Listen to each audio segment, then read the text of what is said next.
2, 1. So, are the Packers the newest threat to the Cardinals? Are the Patriots the team to beat in the AFC? And is there a chance that the Steelers are going to miss the playoffs altogether?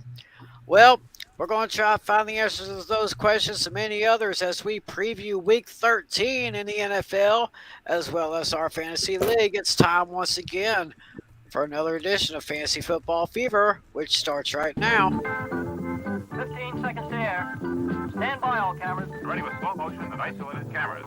Stand by, videotape, and rotate. And tape is rolling in less than 5, in 3, 2, 1. Take tape.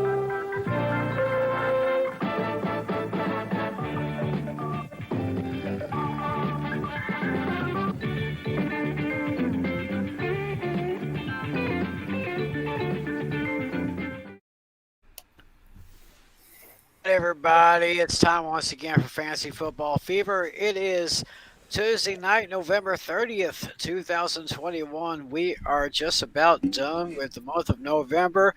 December is just around the corner, and a few hours from now, December is usually the month where the NFL teams start to get down to the nitty-gritty when we get into the home stretch and when the contenders are separated from the pretenders. But I don't have any pretenders here. I got my crew right here. I got our commissioner, John Natale. We've got Mr. Andrew St. Clair. We got David Heller. And, of course, we have John Flynn. How are we doing, guys? Doing good. Doing good. Excited to talk some football other than a crazy sports week that was going on. Yeah, crazy all the way through, especially in the NFL. Hopefully everybody out there had a great Thanksgiving. Me, myself, not so much so, but we're just trying to get past that and moving on to week 13 here in the NFL. I guess my technical director, Irene Namer, is not here today. Otherwise, we'd go to a segment that has been kind of catching on. And I gave this segment a name. I call it Irene's Hot Topic. But I guess we'll just have to forego Irene's Hot Topic and just go right into. Actually, thankfully, I do have a hot topic. Oh, Andrew's got a hot topic. Okay, well, Andrew St. Clair, the floor is yours. Yes, we're gonna look into the ESPN. Mel Kiper Jr. talks about quarterback Ryan Tannehill here. Let's see. There's a Tannehill versus Poe here, and I'm going to send the link here for you folks. You want to see it here? Let me do this real quickly. It talks about which quarterback is better here. You know, we are. I know we're talking about the pros here, but you know, we're also looking at the quarterback. New two quarterbacks here in the future here. Pops the Texas A&M and Memphis here. I see both of them, of course, making the NFL draft here. Being it's the second NFL draft here, probably in the second or third round here next year. But well, if you look here, it's a really good toss-up here. And of course, I'm sure they're a hot topic here, and I'm a personal one here that I like to talk about here. Last week here, we were talking about the Raiders versus the Cowboys here on Thanksgiving Day, and I know, Tim, you don't want to think about it anymore. But as John Flynn mentioned here last week, here the AFC West has been, how should I say, the the sword here to the Cowboys. Other than one game here, the AFC West has surprisingly beaten the Cowboys every single time. I don't know why this is happening here, but call luck, call skill, call it the Dallas is just not doing as good as it should be. That's your call here. And that's my hot topic for today. Uh-huh. Yeah, and I do want to elaborate on the AFC West because I think one of the biggest games of the weekend in terms of implications is the game between the Denver Broncos and the Kansas City Chiefs on Sunday Night Football, and we're gonna get to that toward the end of the podcast because it's one of the last games to be played. But you look at the AFC West and the rate. All four teams are over 500. Even the Broncos are 6-5. And look, the biggest but for the Denver Broncos is the quarterbacks, and I definitely think that the Broncos can do what it takes. And George Patton is a terrific general manager. Maybe he goes out and trades for Russell Wilson. Maybe he goes and lures Derek Carr away from Vegas or Aaron Rodgers. But the Broncos have a tremendous roster all across. Patrick Surtain, he is quietly making a case for Defensive Rookie of the Year. I know Micah Parsons of the Cowboys and Azeez Ojulari of the Giants are the leaders in the clubhouse in that regard so far. But remember, the Cowboys wanted Patrick Surtain so badly. Remember in the draft process that if the Broncos didn't take Patrick Surtain, most likely it would have fallen into the Cowboys' lap at number 10. But instead, after Surtain went number 9, the Cowboys decided to trade down so they can get picks back. But the Denver Broncos, I think, are in a good place for the immediate future, and then the Raiders had a fantastic win against Dallas, and which we'll elaborate on as we get into the Raiders later on in the podcast. So I'm going to be fascinated to see if they can beat a very tough Washington football team. Remember, I was high on Washington preseason, and they beat the Seahawks in a game they dominated from start to finish, even though the score the game wasn't as close as the score indicated. So the way the AFC West is going to shake up, in terms of not only who comes out of the division as the division winner, or if any wildcard teams come out of that division. Yeah, very interesting there. Like you said, Cowboys have basically gone 1-3 against the AFC West. Of course, that one win was back in week 2 when the Cowboys traveled to Los Angeles and they took down Justin Herbert and the Chargers. But it's just that's just one of those weird things, you know. Sorry about that. Well, anyway, let us go into our scoreboards from last week, and I'm sitting pretty, I guess, at 6-6, second place in the Spaghetti Division with my very narrow defeat. I gave John Natale the very narrow defeat, 139.8 to 133.3. But that's all right because Natale still holds first place in the Spaghetti Division with a record of 8-4. Andrew took down Ryan 163.7 to 125.7, which puts Andrew second place in the Meatball Division with a record of 8-4. Ryan is at 4-8, fourth place in the Spaghetti Division. Flynn's back to his winning ways. He took down Adam Oliver 135.8 to 130.8. Flynn's still holding on to first place in the Meatball Division with a record of 9-3, while Adam Oliver falls to fifth place in the Meatball Division with a record of 4-8. Pretty much the big win for this week went to Mark Leota, taking down Nick Dennison by a score of 114.3 to 74.5.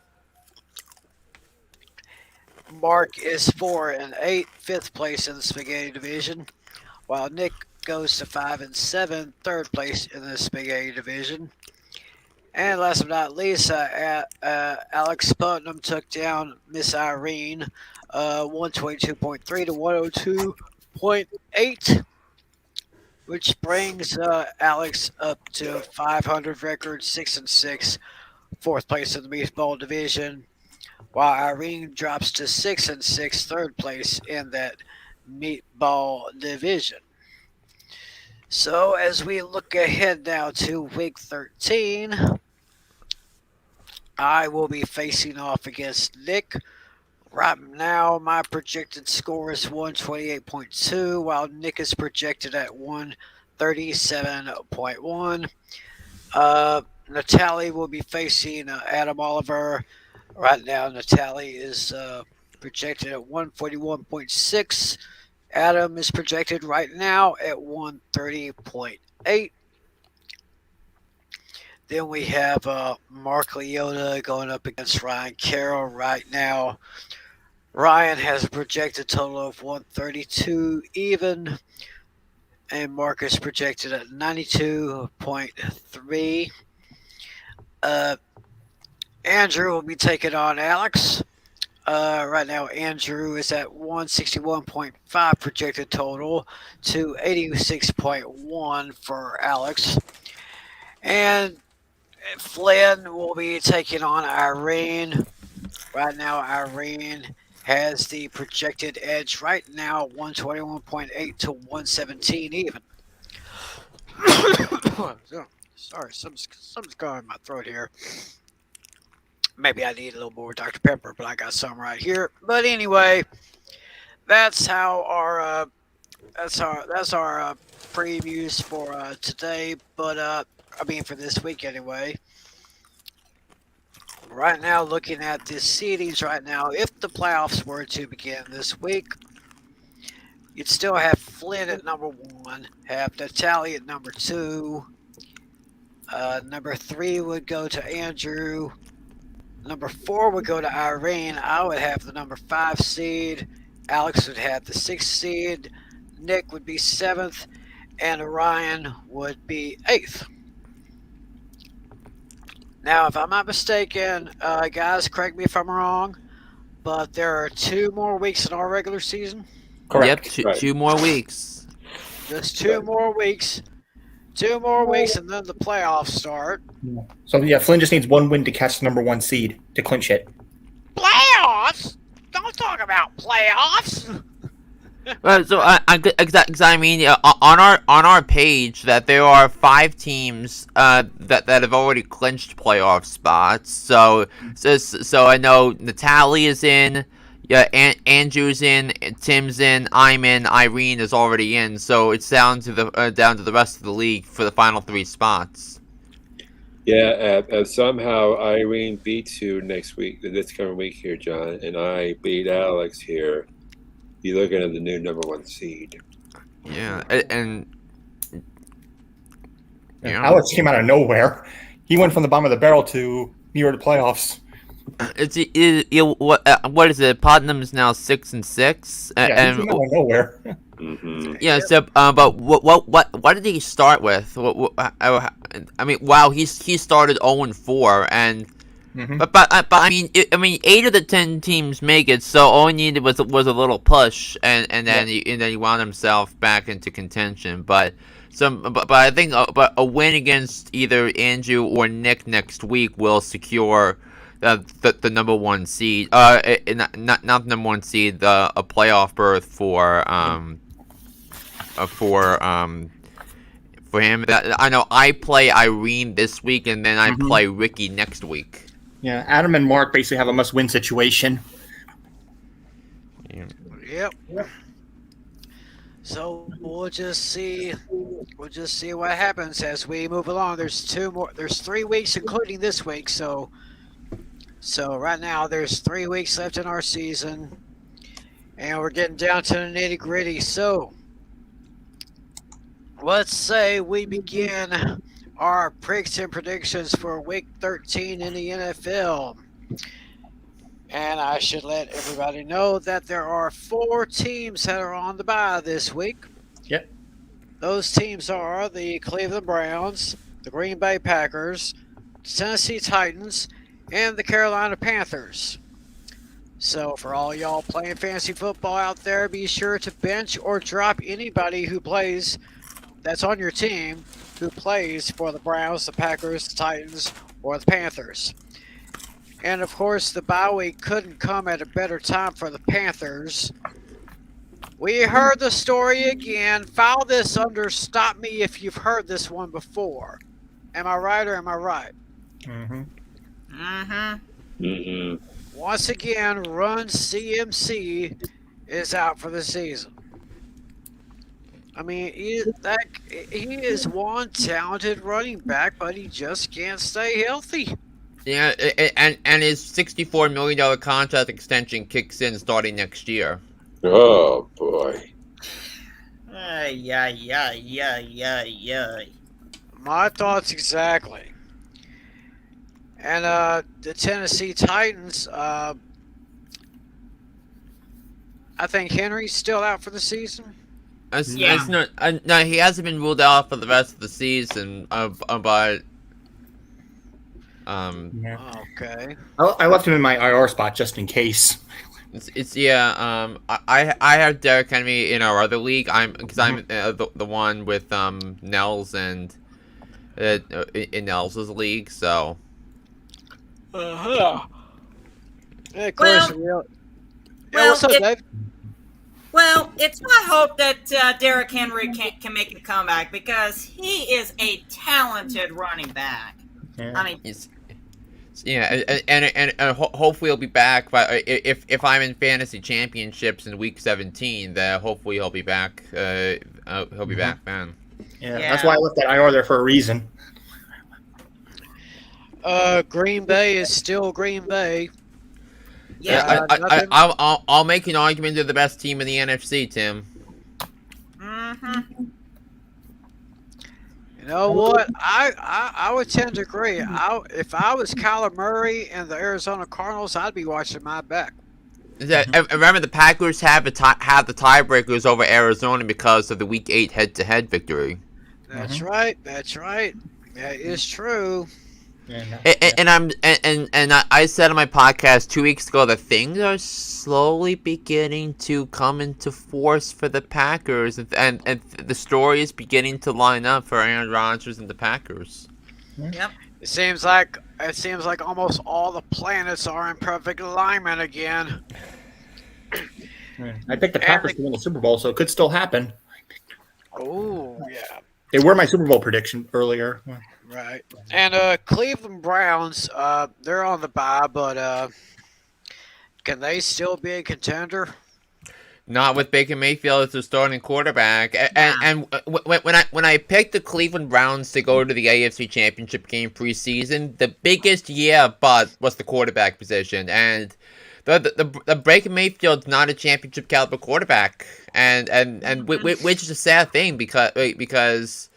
I argued, and I said this on draft night, that I thought Baker Mayfield was the fourth best quarterback in the draft, and the Browns took him number one. Now, it wasn't Kevin Stefanski that took him. It was the first year under Hugh Jackson. So it's not Kevin Stefanski's fault, but I thought the Browns did everything in their power to get them a chance to win the game, particularly. When it came to picking off my guy Lamar Jackson 4 times, and this was an interesting stat that CBS Sports found, that in the last 55 games, the teams that had that made 4 interceptions were 54-1 in the last 55 games when making 4 interceptions. The one loss was Sunday night for the Browns. Again, it is another Cleveland Browns way to lose a football game. Mm-hmm. Yeah, sounds like typical Browns to me. So yeah, and also as a Sooner fan who is already going through a lot as it is with Lincoln Riley, yeah, it's very disappointing to see Baker playing not anywhere near the level he was playing in Norman. Yeah, sometimes when players make that transition to the NFL, sometimes they just don't play as well as they did in college. I mean, if Yeah. any of y'all are old enough to remember Jeff George, he was a prime example. Yeah. Well, anyway, with those four teams on the bye, Cleveland, Green Bay, Tennessee, Carolina, we now go ahead and dive into the schedule for Week 13, starting with, I guess it would have to be a must-win for the Cowboys. The Cowboys are traveling to New Orleans. They'll be taking on the New Orleans Saints, and I believe, as a think, Flynn gave me the spreads on this one. Dallas is actually picked 4.5. So yeah, I think it's pretty big for Dallas. I mean, with Dallas, everything going on with them. But let's just go ahead and start with Kamish on this one. All right, Kamish, Dallas picked by 4.5 over the Saints. Yeah, this is going to be an interesting one. I mean, both teams have their issues here and there, but I got to go with the team that looks slightly better right now. I'm going to take Dallas by a field goal, 27-24. All right, Andrew, what do you got? Yeah, this first one is a good one here. I agree with John here partially here. This is a must win here for Dallas here. After they've lost last week to the Raiders here, they need to pick up the pieces here. The Saints is going to run for the money, but I think in the end it's going to be 27-20 Dallas. All righty, David, who you got? Yeah. This is a Thursday nighter, but I tell you what, this is definitely a must win here situation here. The over under, I was also looking at it as well. The over under in terms of the points is I think 47.5. Mm-hmm. And so I really don't think it's going to cash in on the over. I think it's going to cash in as the under, but this is honestly must win for both teams, and the Cowboys are getting back. They're getting back Amari Cooper, and they're also getting back CeeDee Lamb. And of course, Amari Cooper is coming back from the COVID protocols. Speaking of the COVID protocols, as we all know, head coach Mike McCarthy will not be coaching this game because he is now on the COVID protocol. And defensive coordinator Dan Quinn will be on the sideline for the move. Give me the Cowboys by 5, 30-25. Sounds interesting. Okay, Flynn. Yeah, I think the Cowboys felt a sigh of relief when the Eagles lost to the Giants on Sunday. But I do think a lot of what I'm focusing on is the Saints quarterback situation now. So it is believed that Taysom Hill will be the starting quarterback for the New Orleans Saints. So Sean Payton said to the press over the between yesterday and the day and today that he's been dealing with a nagging foot issue, and he said that we'll have to see how he does in practice on Wednesday, how comfortable he feels, but I think David has hit the nail on the head about what the Cowboys were missing last week in the loss to the Raiders. And granted, Dan Quinn, we knew he was a failed head coach with Atlanta, but Dan Quinn and Mike McCarthy, it is proven that head coaches in COVID seem to be irrelevant. So because you look at Cliff Kingsbury, he was on IR, but then the Cardinals trounced the Browns, and then there are other cases with that. So, but I expect the Cowboys to be excellent. I expect Dak Prescott to throw for 300 yards. I expect Amari Cooper to be to play a big role in this game. Now that everybody from Dallas is back healthy offensively, I think it's time for the Cowboys to show what their offense is truly made of. So I'm gonna lay the lumber. I'm gonna take the Cowboys to win 33-24 over the New Orleans Saints. Alrighty then. There's just one story that I just don't get. And the Cowboys, I think it was the Cowboys' first game against the Giants earlier this year. That running back, wide receiver, was it Cardell? Caradell, I think that's his first time. Cordell Stewart? No. Yeah, I know. Yeah, but he got into a scuffle with a cowboy, and he just got fined $10,000.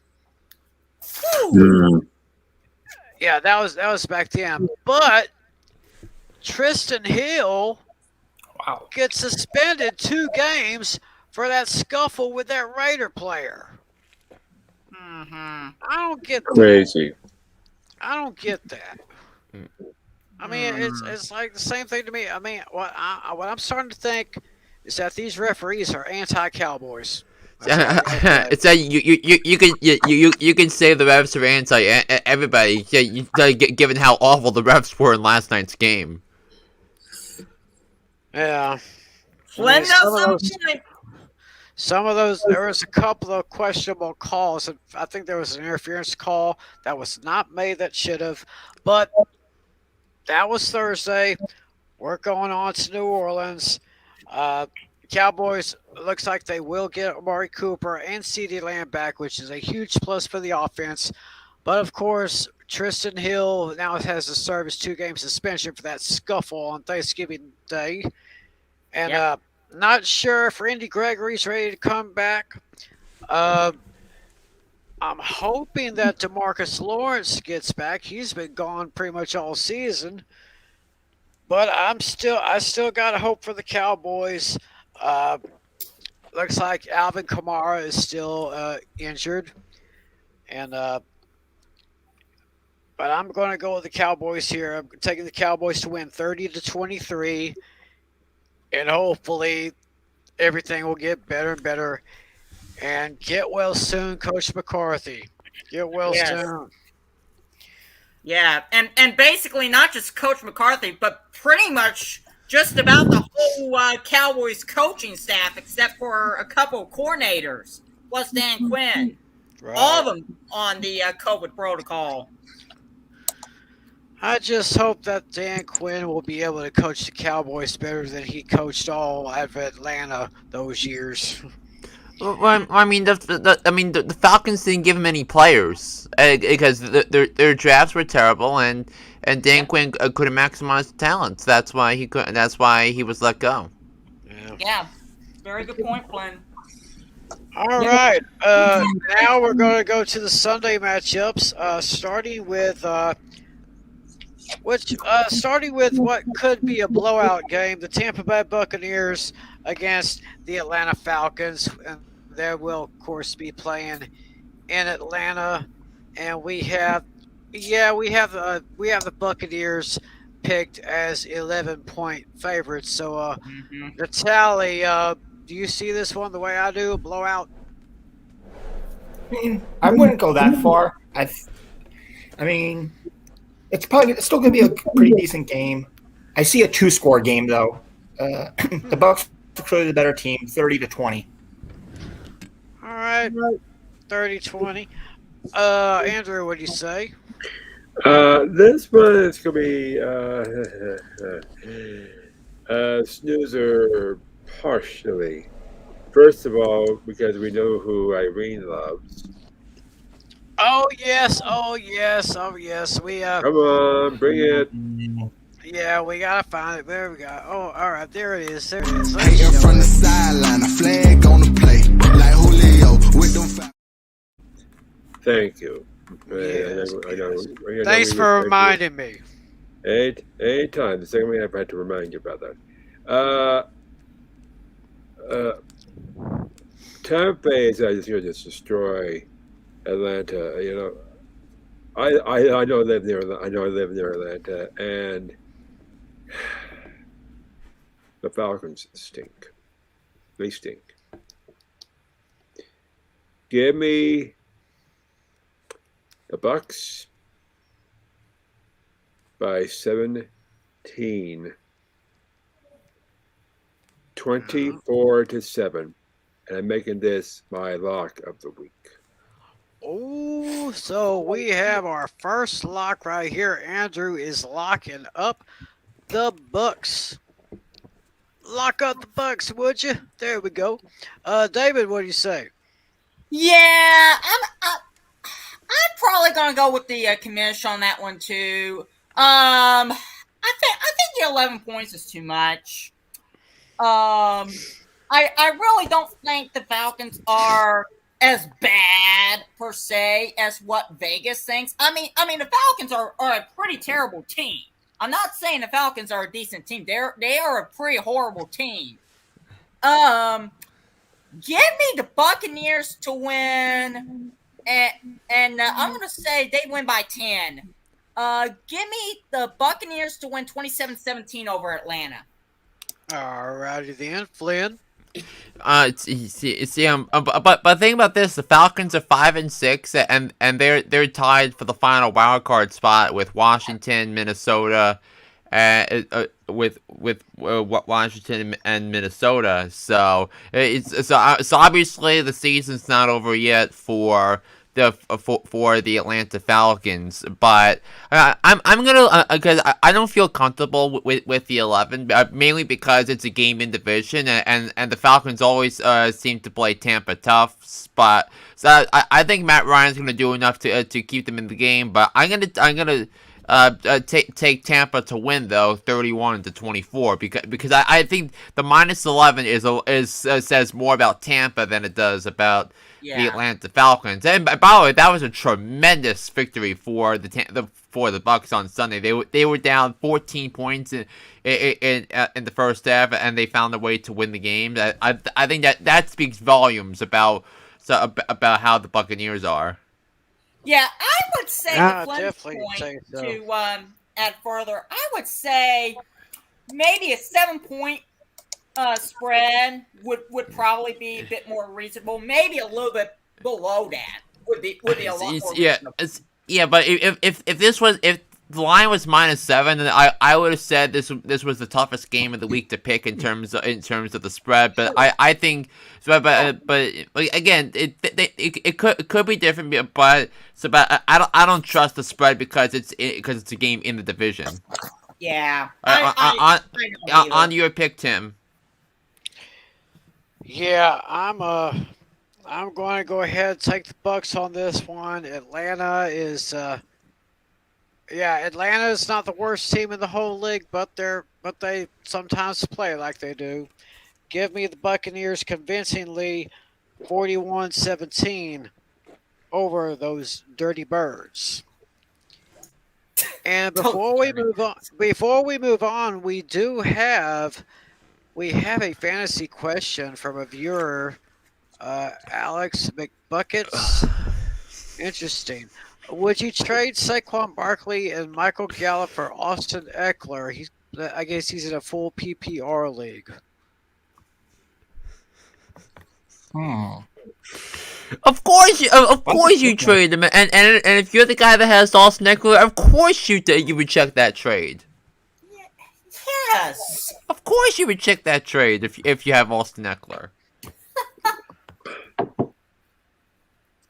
Well, I guess I can't really add much to that there. I mean, that answer was short, sweet, and to the point. Alex, thanks for your question. Thanks for watching.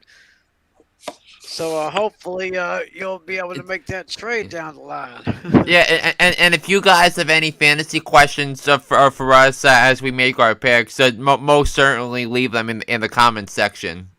Oh, yes, definitely do that. We're going to try our best to answer those questions for you. And we lost the tally. I'm sure he'll come back. He'll come back a bit. And while we wait for him, we'll just go on to our next game. This may be another blowout game. I don't know. It's the Arizona Cardinals at the Chicago Bears. And we have Arizona as 8-point favorites. So as we bring in our commissioner back, let's go ahead and get his thoughts. Arizona is picked by 8 over the Bears. What do you think? Oh, wait, going with me? Yeah, we'll start with you, Natalie. Okay, yeah.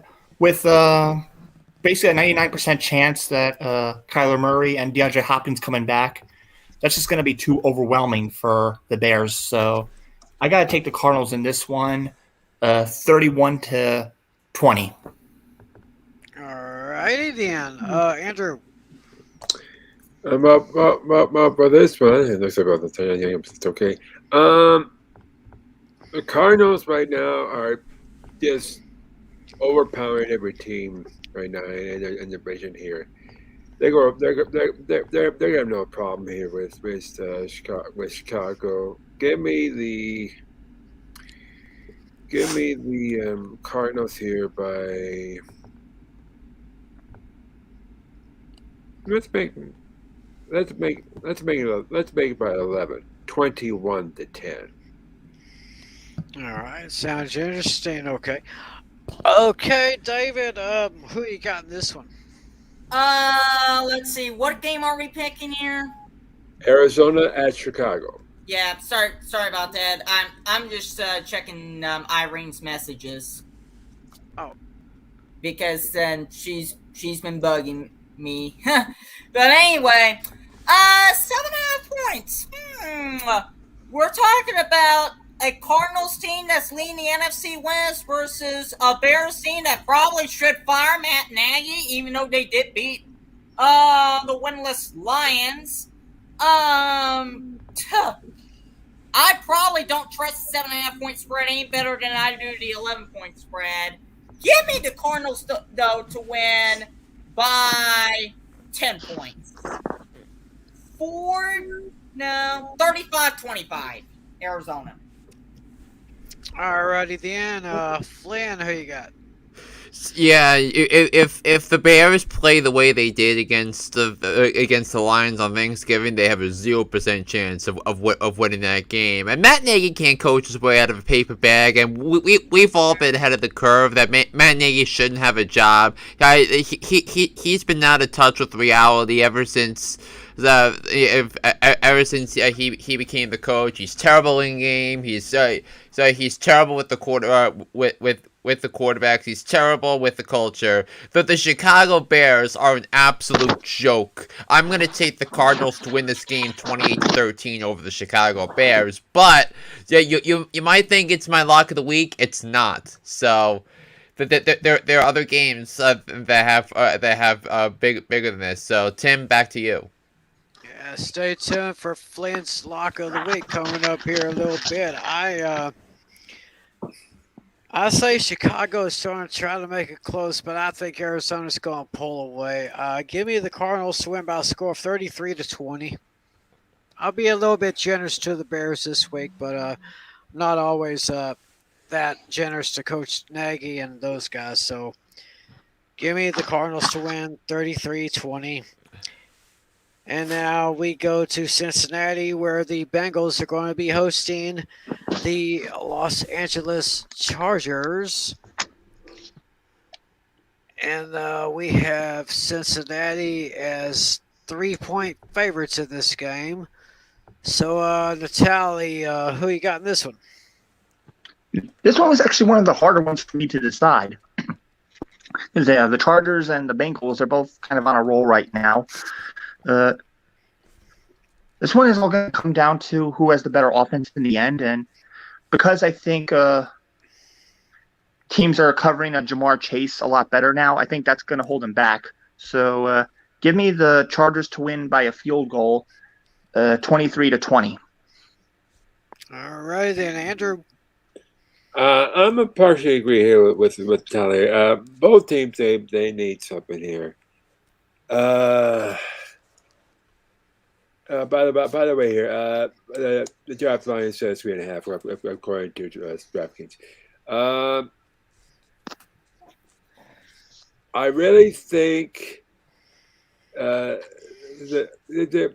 both teams need a win here at this point here. Oh boy, it's close here. But I'm going to make this game. I think somehow the Chargers are going to upset the Bengals here by 7. 21-14 in an upset. A minor one, but it's still an upset, as is. Let's see that again. Arizona, Cincinnati by 3, going with Los Angeles. Gotta keep you on your toes here, Tim. Yeah, I think that would qualify.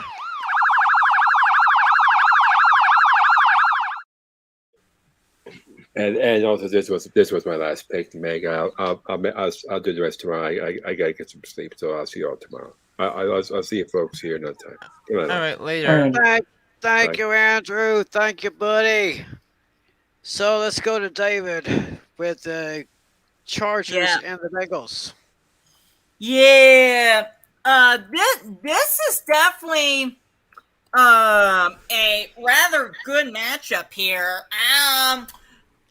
I was just going through some Charger stats here, and the opponents, believe it or not, have held the ball longer, just slightly longer. I would say about 3-4 minutes longer than the Chargers themselves. The opponents, on average, have held the ball for over 31 minutes longer. And the Chargers scores nearly 29 minutes. So that's just the average time of possession here. But I really think this is a battle to see who gets to the playoffs and who doesn't. And the Bengals is, of course, in that tight race in the AFC North, along with the Chargers being in a tight spot right now for the AFC West, as people keep on calling me for no reason when I'm trying to do the football show. Anyway, on that note, give me the Bengals to win by 1 point. It will come down to a field goal, and it will be a last-minute field goal. 28-27, Cincinnati over the Chargers. Yeah, I don't blame you for picking that, and I selfishly hope that this game would have been flexed into the Sunday night game because I wanted this to be a showcase featuring Joe Burrow and Justin Herbert, and this is a rematch of their NFL debuts when they went up against each other, and I'm going to take the Bengals to win the game. I don't feel great about it because they're coming off a large blowout victory against Pittsburgh. So there's definitely the letdown element for this, and the Chargers coming off a loss against Denver, and this is more of a week-to-week type of environment this year because every team in the AFC has more than 3 losses this year, and you could tell the environment it's in if David struggles to make a pick like this. I'm gonna take the Chargers to win and cover. I don't feel great about this. But I think the Chargers the Bengals are able to make more plays on defense, and I think the defense is going to make the big stop at the end. I'll take Cincinnati to win 27-23 over the Bengals. Alrighty then. Well, I'm kind of figuring the same way that Flynn is. Yeah, Cincinnati with that huge win over the Steelers. I'm still shocked at that. And Chargers losing to the Broncos last week. But I see the Chargers coming back to win this one in Cincinnati. It's going to be 27-21. Give me the Chargers. That's how I see it. Now we go into probably maybe another blowout game. I don't know. We got the Minnesota Vikings going to Detroit to take on the Lions, a big NFC North division matchup. And we had in a tally, we have the Vikings at 7.5. Ooh, I think that's way too low. The Lions are so really bad. I mean, I think last week, that Thanksgiving week, I think that was their last chance to get their first win. I think I'm done giving them chances. Lions are going winless now. Lock of the week: Vikings 31, Lions 13. All right, John Natale, our commissioner, is locking the Minnesota Vikings here. And David, DeAndre what Swift do is out, I believe. Yeah. Yeah, I mean, goodness gracious. We're talking about the Lions here. I mean, I really do not think they're going to win the rest of the way. I'm sorry. The closest that they will ever come to a win this season is the Steelers. And, of course, that game ended in a tie. And, of course, the other one being against the Bears last week. According to one of the sports bet sites that I'm looking at, the Vikings are actually favored by 7. So 7. Yes, 7 was the number. I gave him 7. Yeah. So 7.5. It really makes no difference. It's still way too low, no matter how you look at it. Give me the Vikings to win. No contest. A blowout. Vikings 24, Lions 6. Interesting. Flynn.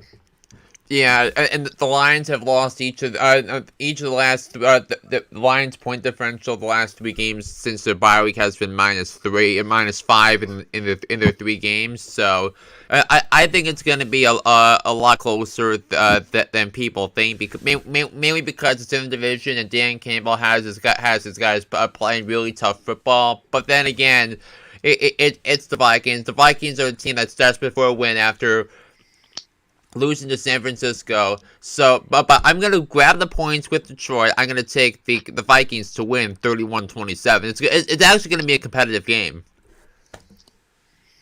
Yeah, I think so too, even though I'm going to take the Vikings to win this one, unless Detroit shows me anything different. But unlike you guys, there is one possible game that the Lions could win on their remaining schedule, and that's Atlanta. Maybe. They could possibly beat Atlanta, but other than that, I don't see any more victories coming to them. Yeah. And I don't see a victory here, so give me the Minnesota Vikings to win by a score of 28-14, and I'm making I'm making the Lions my lock of the week. Just lock those up. And now we go to Miami. The Dolphins are going to be at home against the New York Football Giants, and they have Miami as 5-point favorites. So, Natale, defend your boys. Yeah, this is really a true toss-up. This game can go either way. Unfortunately, the Giants have a problem right now. Yeah, Daniel Jones, just maybe an hour before we went on the air, has been ruled out with a neck injury. So that's gonna be a tough one for them. And even if Daniel Jones was playing, I don't think it's gonna affect the outcome that much.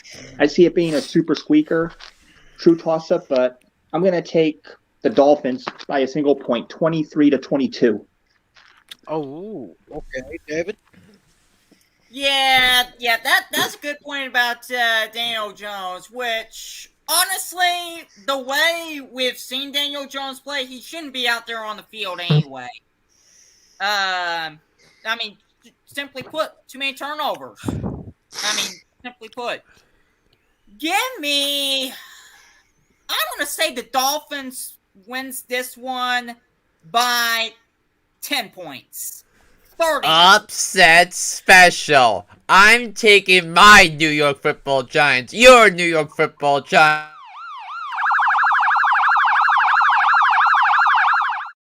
Our New York Football Giants. That's right. Mike freaking Glennon is going to lead the Giants to victory. The Giants defense has been really solid all year. I don't trust Tua in a game against a complicated Giants defense. I expect Tua. I don't think Tua is going to have a good game, especially when he is turnover prone. The Giants have recorded an interception in a league high 8-game active streak. I think that this is the prime matchup for the Giants to go down on the road, get themselves back into the wild card race, and give me the Giants by a field goal over the Miami Dolphins. There goes Wow. my ear. I'm going bald. Wow, I have never heard Flynn be so confident about the Giants as to right now. I mean, Mike Glennon. Oh boy. Well, I wish I was that confident in the Giants, but I'm taking the Dolphins by a slight margin. I'm taking the Dolphins to win 27-23. Daniel Jones get well soon. Good luck to Mike Glennon and those Giants, but I got the Dolphins winning 27-23. Now we go from the Giants to the Jets. We have a game. Oh, God. This game just reeks of, what's the word I want to use? Putridness. It's the Philadelphia Eagles at the New York Jets. And according to the line I have, we have, oh my God, this is a damn near pick'em. It's actually a typo. So the Eagles are actually picked by 6.5 in this game. Oh, 6.5. So that was a typo that I was looking at. Says, yeah, I gave you Philly favored by a half point, did I? Yeah. Yes. So it is in fact an Andrew Catalan, James Lofton, Sherry Burr special, the NFL on CBS. So John Natale, your Eagles, they're favored by 6.5, taking on the Jets. Yeah. This one is basically the snooze fest of the week. I see this game being the lowest combined point total.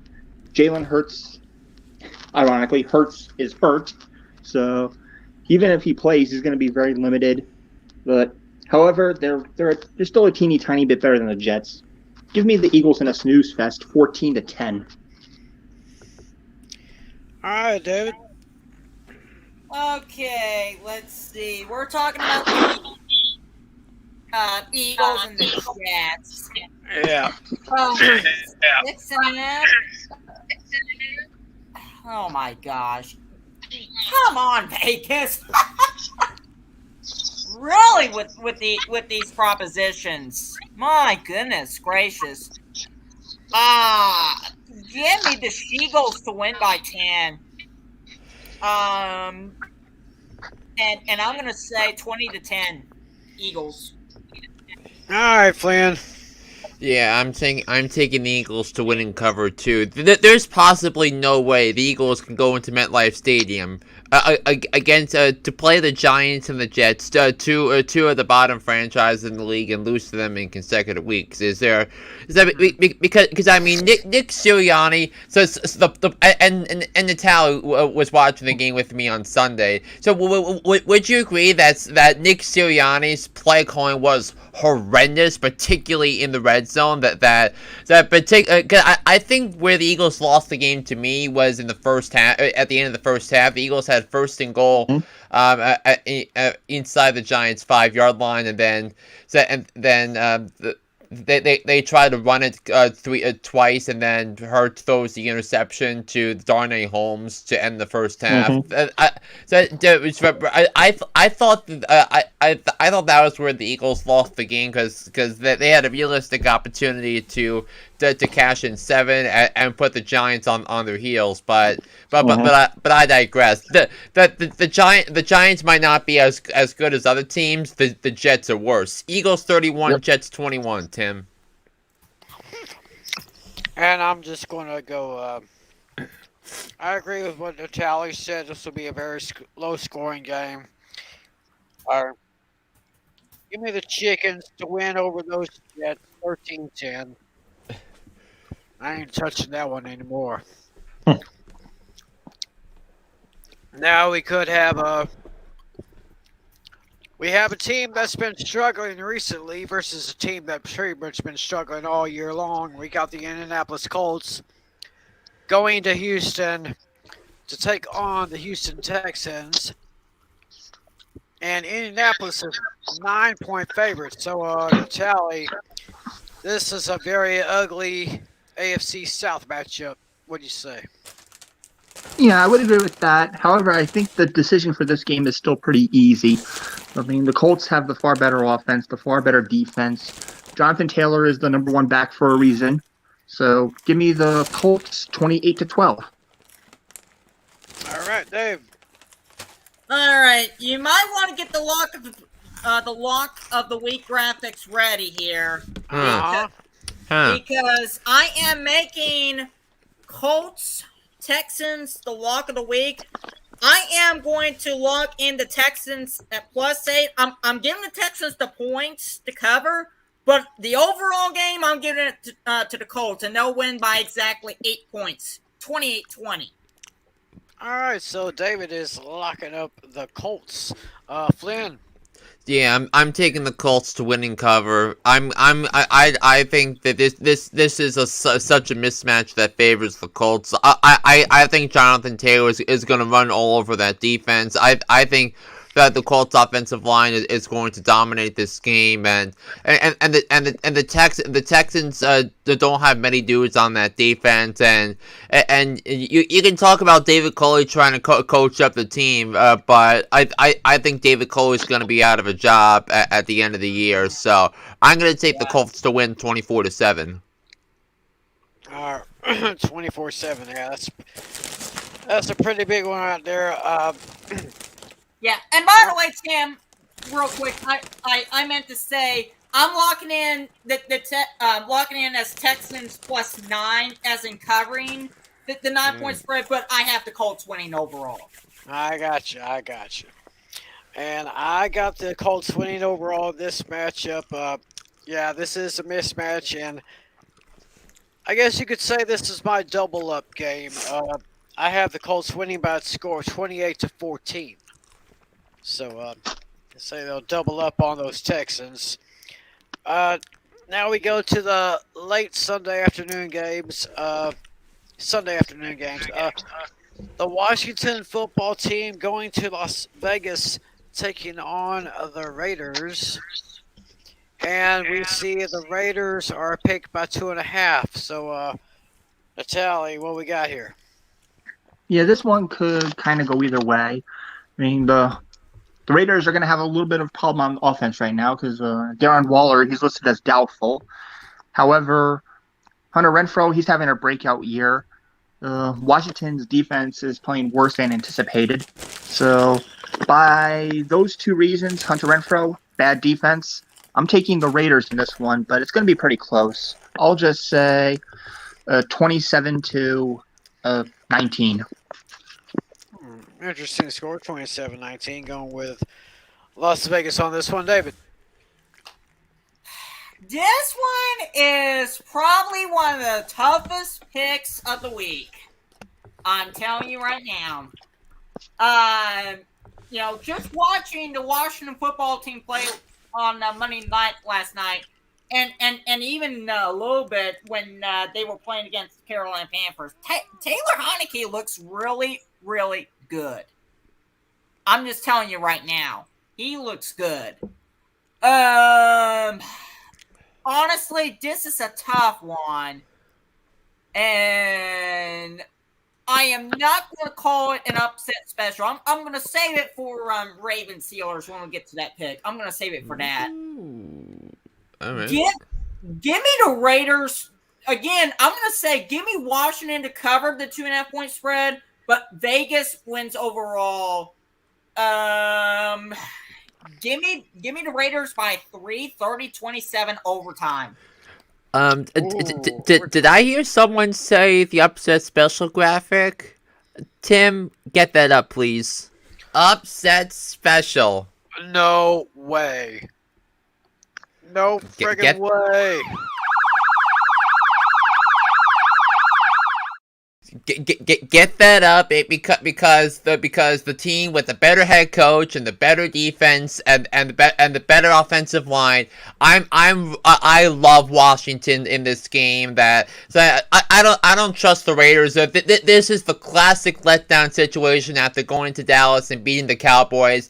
I think Washington's offensive line is going to punish them to the ground. I think the matchup between Washington's defensive line, despite no Chase Allen, despite no Chase Young, Washington's defense has been much better since coming off the bye week. Ron Rivera said during the bye week that Washington needed to find an identity, and I think where Washington is right now, believe it or not, Washington is right. If the season was to end yesterday, it doesn't. Washington would be in the playoffs, and I picked Washington preseason to make the playoffs, so mainly because of how tough and physical they are, and I think that they're going to impose their will on the Raiders. So I'll take Washington to win in an upset 24-21 over the Raiders. Oh, well, alrighty then. Yeah, it's definitely a tough call either way, Flynn. I mean, Washington has looked great the last several weeks since coming off that bye. But anyway, go ahead, Tim, and make your pick. Yeah, I mean, Taylor Heineke beat Tom Brady. I mean, does that tell you? Does that tell you anything? Wow. Yeah, I almost forgot about that. Oh, and by the way, next time you guys talk to Alex Putnam, talk to Alex about how Alex actually went to elementary school with Taylor Heineke. Ask him about that. Yeah, it's true. It's true.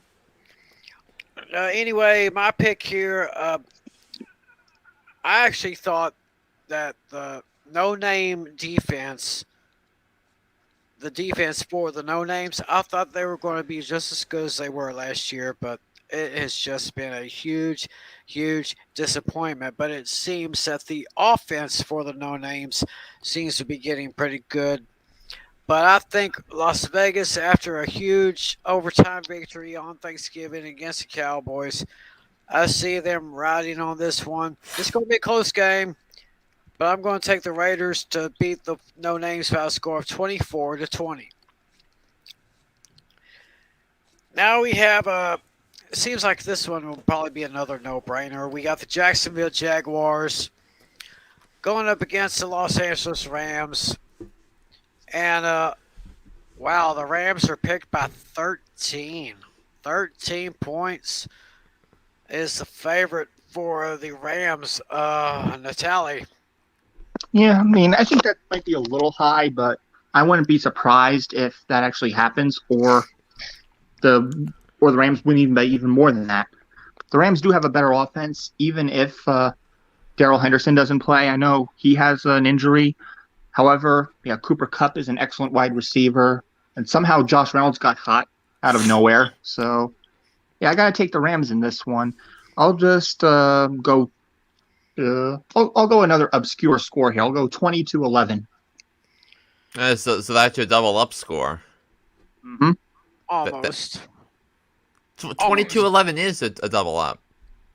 22-11? No, 20-11. 2-0. 20-11. Oh, I got you. I see what you're doing with that score, huh? Because that would be scoregami if that's a score. Oh, I didn't even know that score. I didn't know that never happened. Actually, interesting. All right, Dave. Okay. Yeah, I mean, 13 points. I mean, that's actually a good number because let's be honest here, the Jaguars are terrible. Let's be honest. Urban Meyer. I mean, if he were to, if right now I'll say this: if I were Joe Castiglione, the athletic director of the University of Oklahoma, I might be possibly thinking about giving Urban Meyer a call and say, you know what? Maybe perhaps you want to take the head coaching job with the Sooners. Give me, at any rate, give me the Rams to win by 2 touchdowns here. LA 42. No, wait. LA 35. Jackson. No. LA 28. Jacksonville 14. There we go. I'm fascinated at the Notre Dame Irish fans that think Urban Meyer is going to be the next coach of Notre Dame. But Urban Meyer established that he's going to stay in Jacksonville. He's going to build up this Jaguars program. But how the Rams not going to lose this? Yeah, not going to win this game because the Rams have lost 3 straight. They are 6-0 against teams under 500. This is the game that screams lock of the week. 31-7. I'm taking the Rams to take down the Jacksonville Jaguars. So Tim, that is my lock of the week. Alrighty then, we'll just go ahead and give John Flynn's lock right there, locking up those Rams. Yeah, I am more confident for the Rams than this one. And by the way, to answer your question, I think they've actually called Bob Stoops, believe it or not. I think they're getting him out of the Fox College football booth and getting him to coach in the in whatever bowl game they play. Yeah. Yeah. Whatever bowl game they play, I think they said they're going to talk to Bob Stoops about that. And, I think they already established he's going to coach for the bowl game. Yeah, that is correct. As far as this game is concerned, no way I'm going up against. No way I'm taking Jacksonville. I'm taking the Rams by a score 33-16. So, almost double up there. Now we have what has always been, in my opinion, one of the great rivalry games in the NFL. AFC North matchup, the Baltimore Ravens at the Pittsburgh Steelers. And Baltimore is picked by 4 in this one. So, Natalie, what gives in this one? Yeah, this one was actually kind of a hard one for me to pick. I mean, this was kind of one of those teams I'm picking for no reason. It's more like just because. I think it's just going to come down to the last minute. I'm just going to wing it, and I'm just going to pick Pittsburgh. I don't know why. It's just one of those gut feeling picks. So, just give me a modest field goal, 28-25 Pittsburgh. All right then, Dave. And by the way, that would qualify as the upset special, I would believe. Yeah. It's not an upset for me, but it's one of those it can go either way type of things. Yeah, that's true. All right, well, that's true. Well, I'll just go ahead and take that. What you got, Dave? Yeah, I was going to make this one my upset special, but I'm going to save that until when we get to Monday Nighter here. For this one, give me the Ravens to win by a field goal. I don't believe this gets to 4.5. I think this will only get to 3 points. Give me the Ravens to win overtime, 20-17 over the Steelers. Ooh, another overtime. David, there's a problem with the Pittsburgh Steelers. Yeah. They're just not that good. Everything has been coming up anti-Steelers because there were some smart people, and I actually believe them, who thought the Steelers were going to be a last place team in the AFC North, and the Bengals are better, the Browns are better, Baltimore is better, and there's no way Lamar Jackson is going to have a repeat performance of what he did on Sunday night. 4 interceptions. Normally I would say unacceptable performance by Lamar Jackson, but it was masked in the media. Why? The Ravens won. The Ravens won because they found a way to win when they did not have their A game or their B game, and Baltimore is a team that it might be fascinating in the playoffs, but we still need to see the defense come together. We still need to see the secondary come together and see how that'll play out. But Patrick Queen and Odafe Owe, the Ravens, the 2 of Baltimore's last 3 first-round picks, so they were both huge playmakers in the win against Cleveland on Sunday night, and that speaks volumes about Eric DeCosta, and his blueprints were all over that game on Sunday night. So I think the defense is going to suffocate that Steelers offensive line. I think they're going to hold Najee Harris to under 60 yards rushing, and I'll take the Ravens to win this game 34-17 over the Steelers. Yeah, to be fair though, Flynn, you have to give credit where credit's due to Mike Tomlin, because if it weren't for him and his leadership, you'd be right about the Steelers being last place in the AFC North. They are in last place in the AFC North. Pittsburgh's 5-5-1, and Baltimore is 8-3. Cincinnati, I think, is 7-4. But what I meant is the Steelers would be, if it weren't for Tomlin, the Steelers would probably be 4-8. Right now. And things, the moves the Steelers will be making, they'd probably get away with it with their Steelers fans because they can do it because of their history. But if the Steelers didn't have the history, that I think the narrative would have been a whole lot different, right? Yeah. So yeah, that's true though. That's true. Go ahead, Tim. Well, as I said at the beginning of the show, the question was, will the Pittsburgh Steelers miss the playoffs? The way they've been playing so far, they just might. They just might miss the playoffs. And I say that they're going to get beat by the Ravens, even though it's not going to be too terribly bad. I say the Ravens win by a field goal. Give me the Ravens over the Steelers, 27-24.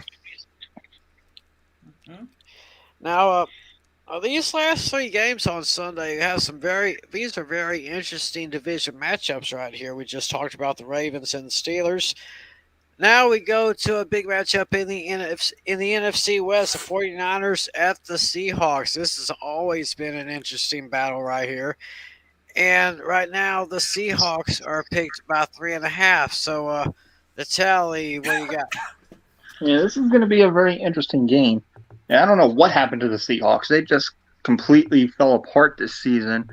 And this is obviously Russell Wilson's worst season of his career. He's actually 1 loss away from finishing under 500 for the first time in his career. So in order to avoid that, he's going to have to run the table, which is obviously not going to happen. But because the Seahawks are falling apart, I have to say they're going to lose this game. So give me the Niners 28-21. All right, then, David. Yeah. Natalie's definitely correct. You can tell that the Seahawks is just falling apart. Let's be honest here. They're definitely going to be the last place team in the NFC West. However, the Seahawks are actually a very competitive team. They did play the Washington No Names pretty close last night, by the way. I should mention that. And given that it's a divisional game, they will probably play this one pretty close. I don't think this gets to 3, but I think that it gets very close. It'll probably get to 2. Give me the Seahawks. No. Excuse me. Give me the Niners to win over the Seahawks. 31-29. 29. Yes. Yeah, sorry, Tim, for giving you the typo because I was looking at the lines before I sent them to you. I gave you Seattle picked by 3. It was San Francisco picked by 3, and it makes a lot more sense, right? Because I think San Francisco is playing at a high level, and they've been doing that since coming off the bye weekend, and I think I think Nick Bosa is going to have a huge game. I expect him to have at least a few quarterback hurries and at least a couple of sacks. I'll take the Niners to win this game 27-23 over the Seahawks. Alrighty. Yeah, it just shocks me how the great have fallen, and in Seattle, it's just absolutely terrible. I mean, I've never seen Russell Wilson on a Seahawk team that's played this terrible, and something tells me he may just go ahead and maybe jump ship at the end of the season. So, okay, Flynn said he said he'd be right back. So, actually, I'm going to take. Yeah, it's just going to get worse for the Seahawks right now. I'm actually picking the Niners to beat the Seahawks by a score 28-21.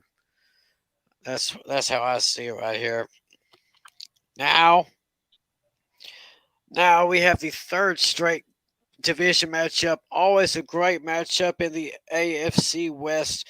We have the Denver Broncos and the Kansas City Chiefs. And according to this here, Kansas City is picked by 10. So, Natalie, this is one of your all-time favorite classic matchups here. Who you got? Oh, yeah, absolutely. Yeah, pretty much any division rival matchup will be pretty fun and competitive. In this one, I think the point spread is too high. The Broncos' defense is actually pretty solid. The Broncos' problem is they're in a division that's too competitive. I mean, as good as the Broncos' defense is, the Chiefs have the better offense. There's really no better connection right now than Mahomes and Hill. They're a perfect 1-2 combo, which I think is going to give them the win here. So give me the Chiefs 31, Broncos 27. Oh, nice. David, what do you say? Yeah, this one is going to be one of the better matchups here. It'll probably come down to a defensive battle. At the trenches. Give me the Chiefs to win by only, believe it or not, by only 4 points. 30-26. All right, 30-26. Yeah, Flynn. yeah. I'm gonna take the Chiefs to win the game. I think it's gonna be closer. Because I think Denver has been playing a little bit better as of late. So, but granted, I'll take the Chiefs to win because mainly I think their defense is hitting their stride. We'll see if the bye week did anything to impact their mojo because the way their defense played in this month in the 4 games they played in November, they gave up 17, 7, 14, and 9 points respectively. So I think that tells you how the Chiefs instantly flipped the switch, and really has been a month coming. So I'll take the Chiefs to win 21-13 over the Denver Broncos. Yeah. I believe this is one of the. I'm glad they did this to the Broncos and Chiefs game. This is one of those flex games, right? Yeah, because the original schedule had San Francisco and Seattle on Sunday Night Football, but now they had their choice between the Chargers and Bengals or Denver and Kansas City, but I think they wanted to go with a division game. Yeah, especially since we're in December, where the games are getting really important right now, and this is going to be a great game. Always interesting when Denver and Kansas City play against each other. Of course, they play each other twice a year, and they're playing at Arrowhead. Kansas City, that place is going to be hooting and hollering. It's going to be a loud place. It's probably just going to shake up the offense for the Broncos. Give me Kansas City to win this one by a score of 31-24. And now finally we go to the Monday night game on ESPN. We have the New England Patriots versus the Buffalo Bills. Excuse me. It's getting a little bit late here. Let's just go ahead and wrap this thing up with New England at Buffalo. And we have Buffalo as 2.5-point favorites. So, the tally, what about this Monday nighter?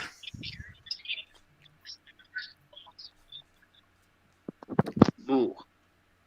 Yeah, I think this one could really go either way. This one's like a true toss-up. I'm gonna go a little bold here. I see this as being an offensive game. It's gonna be a bloodbath for both teams. Both defenses are gonna struggle immensely. It's gonna be basically a touchdown fest, and this is gonna be the highest combined point total for this game. Give me the Bills in a squeaker, 41-38. So, Dave, who you got? Get the upset special graphic up.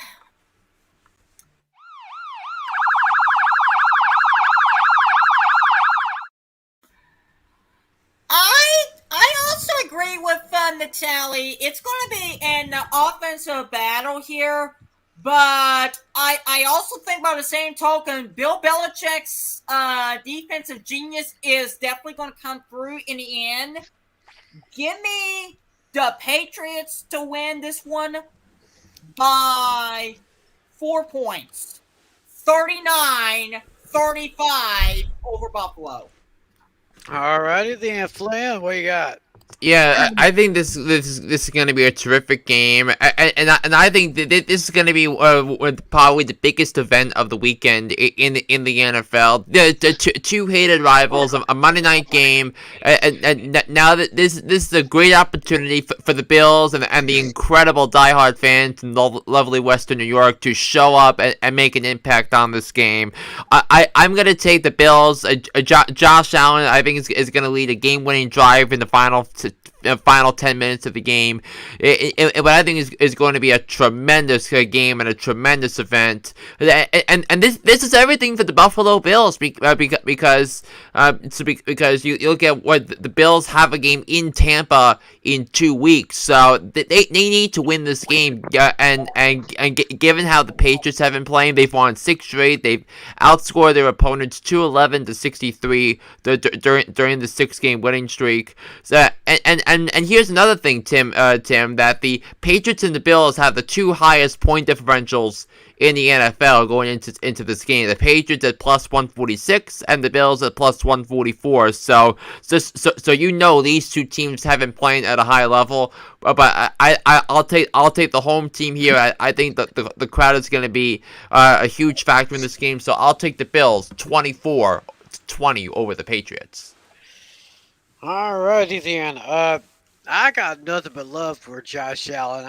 I love the way he's helped turn that team around, and I just like what he's doing up there. But right now, I say one of the hottest players in the league right now is Mac Jones. He has just led his team to 6 straight wins, and I'm going to go ahead and call it 7 straight wins. I'm saving this for last.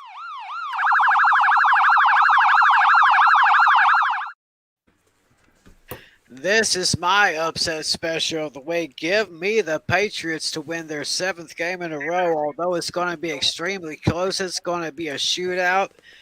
But the Patriots will prevail in this one by a score of 38-33. And that's how I see the one. That Mac Jones. Mac Jones should be in among the conversation for Offensive Rookie of the Year, I should say.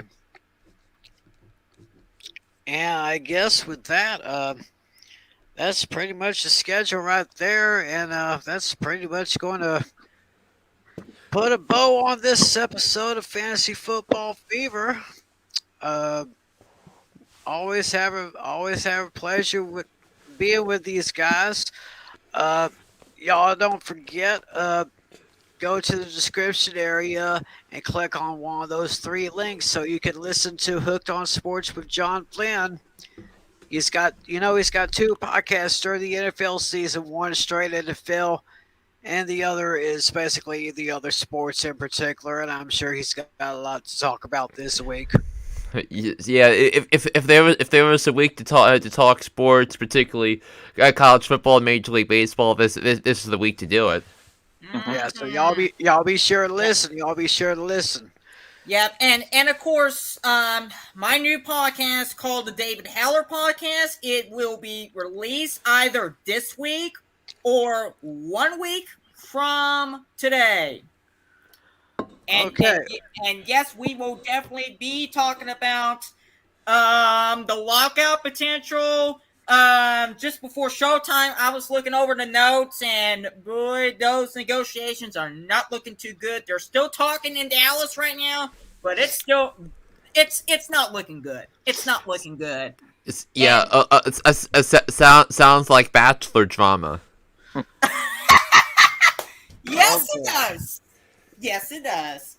And just as we went on the air, they did announce the next Bachelor. So he was actually on the past season of the Bachelorette. So his name is Clayton Eckhardt. He is the football player from Missouri. He's going to be the next Bachelor. They already filmed the season, but they waited until tonight to announce it. So. It premieres on January 3rd on ABC. So I'll be looking forward to another season of The Bachelor, which by the way is my favorite TV show. And there are some people that actually view The Bachelor as a sport. So I'm fascinated to see to find Clayton's to watch Clayton's journey to find love as The Bachelor. Yeah. We're a little off topic now. We're done with the picks. That's just how it works, Natalie. Yeah, but we're still in the air. I know we're still in the air, but this is how it works, Natalie. That bachelorette thing, I do not touch that stuff with a 10-foot pole. No, I'm with you on that, Tim. I'm with you on that. Amen to that. But yeah, honestly, the negotiations with the lockout, it's not looking good toward the CBA. And I'll definitely be talking more about that on the podcast. So definitely be on the lookout. It will definitely be released on all the podcast platforms, Spotify, you name it. All right. We'll be looking out for it. And we hope to be looking out for all of you next week when we come back for Fantasy Football Fever Week 14 preview. Hey, thanks to my guys. Thanks to Andrew St. Clair for being here. He had to leave early. We had Nick Dennison for a little while. Nick is still new to fantasy football. We're working with him. On it. Thanks to John Flynn. Thanks to John Natale. Thank you, David Heller. Another great show, guys. And thank all of you for watching. Thanks for your questions, and thanks for your support on YouTube and Twitter. We wouldn't be able to do this thing without you. So until next time, for all my friends here, my name is Tim McClellan. Enjoy the games. God bless y'all. But most importantly, be a good sport. See ya. Court's adjourned. Yes. Let's take it out right here. 15 seconds to air. Stand by, all cameras. Ready with slow motion and isolated cameras. Stand by, videotape, and roll tape. And tape is rolling in less than 5, in 3, 2, 1. Take tape.